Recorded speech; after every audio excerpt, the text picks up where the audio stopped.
Happy New Year, guys! To bring in 2018, we're going to be making our own permanent jelly plate. It's mold resistant, re-moldable, and only has 4 simple ingredients: glycerin, alcohol, gelatin, and water. Let's get cooking. You know, I've heard a lot of people say that making a permanent jelly plate is a little bit hard and it's really just not worth it.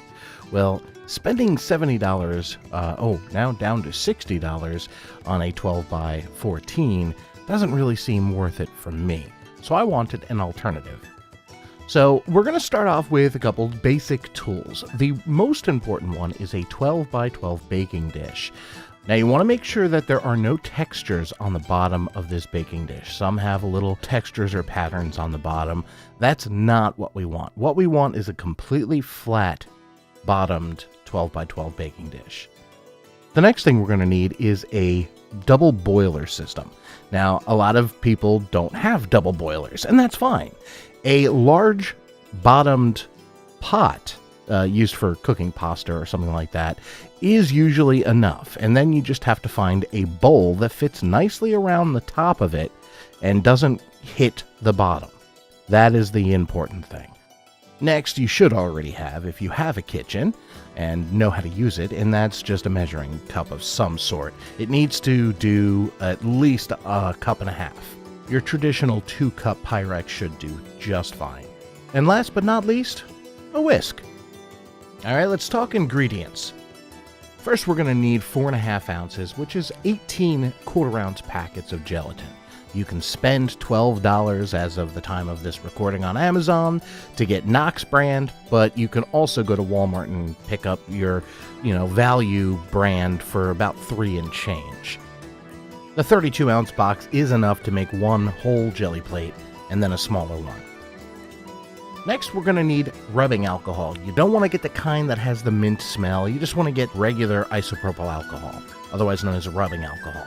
91% will work. It's what we recommend, but you can also use 70, 99, whatever you can get your hands on.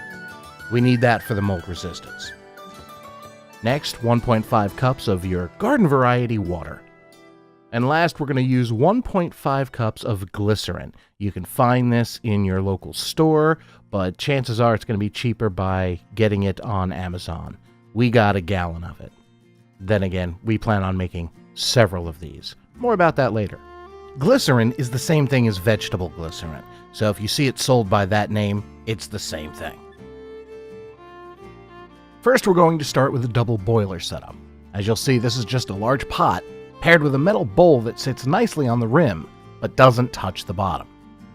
I filled it with just enough water so the bowl floats slightly. It won't float much when we add our ingredients, but the water will give it enough of a buffer to help with the stirring process. We're going to turn the burner to medium heat and immediately add our water and alcohol together.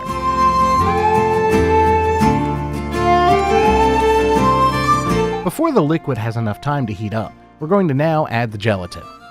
Be sure to add the gelatin slowly while whisking. You don't want to add the liquid too fast or it'll get too difficult to stir. Whatever you do, don't add the liquid to the gelatin. It'll turn into a soft ball-shaped glob that'll get stuck inside your whisk. Don't ask how I know this. Try not to be too aggressive with the whisk. Whipping or beating the mix will result in tons of air bubbles, which is never a good thing for a jelly plate.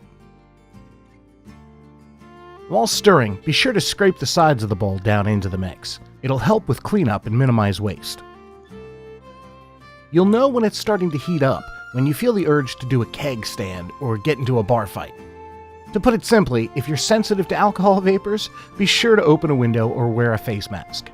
Now that you do smell the alcohol, it's time to add the glycerin. Here's a tip: keep the measuring cup as close to the boiler as possible. If you pour from a distance, you're going to get more air bubbles. Again, never a good thing.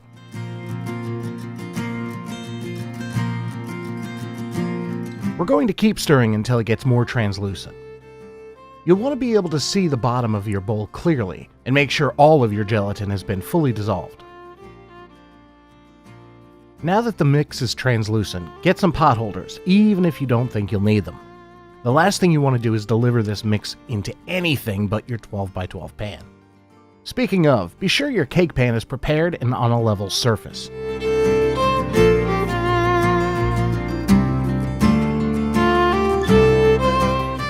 Now that our mix is ready, let's not forget to turn off the burner.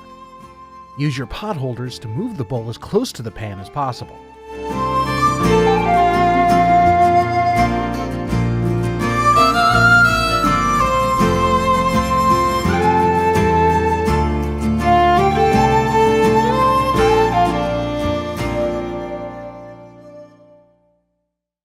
Ready? Set? Not so fast. We interrupt this pour to bring you a special announcement.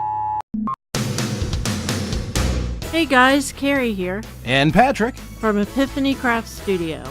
To celebrate the new year, we're giving away this very Gelli-Plate, complete with storage case. It's mold resistant, re-moldable, and completely free. All you need to do to win it is send an email with the super secret word Snigglefritz in the subject line. That's all well and good, but where do they send it to? Well, happymail@epiphanycraft.com, of course. Now, this is open to all of our subscribers. Worldwide, baby! Just include your name and the super top secret I'll die before I tell you word, and we'll be drawing names at random on the Epiphany Craft live stream on January 31st. Happy New Year!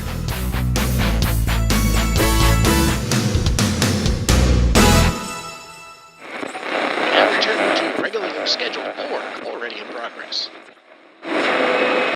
Ready, set, pour.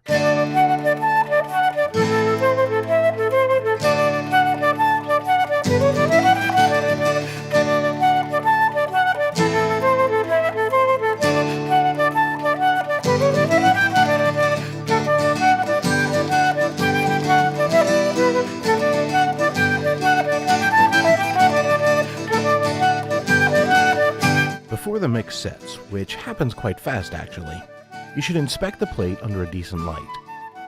This will allow you to see the remaining air bubbles or perhaps some debris. Use a toothpick to remove any imperfections. If you're having issues popping any bubbles, try dragging them to the corner. Even if they won't pop, it won't cause issues on the edge of the plate.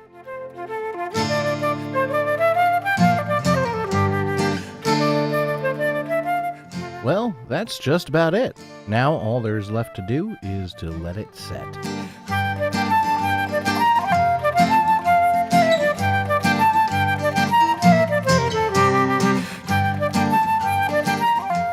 After about 3 hours, your plate should now be set enough to remove from the pan. Use your hand to pull the plate away from the edges, then using a 3-inch putty knife, or whatever you have handy, break the seal around the plate.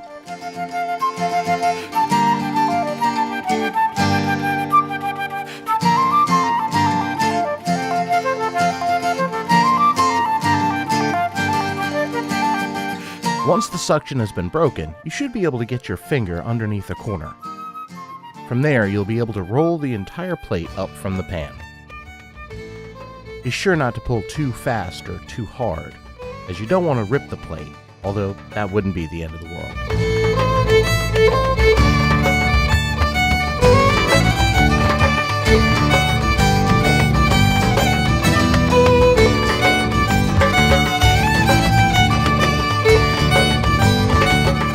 Place the plate upside down on a 12x12 section of Lexan polycarbonate or acrylic plastic. This will allow the moisture buildup on the plate to evaporate. I removed the protective film on one side of the Lexan to give the plate a smooth surface to sit on. Be sure to use a piece of plastic that's big enough to fit your plate completely. You'll get a ridge on the business end of your plate otherwise. Maintenance is a breeze with your new plate. Use cold water or rubbing alcohol to clean it. And if it ever rips or tears, cut it into small pieces and remelt it in your double boiler. We'd like to thank you for watching our instructional video today, and hope you'll leave a comment below with how yours turned out. I'd like to give a shout out to Stacy Evans from Pink Poodle Crafts, as we used her video as a base for our plate. I definitely recommend watching her video. The link is in the description. Well, that's it. We hope you follow along with us in creating your own jelly plate. And if that's a bit too much for you, we do plan on selling them in our store at epiphanycraft.com in the near future. Have a happy and healthy 2018.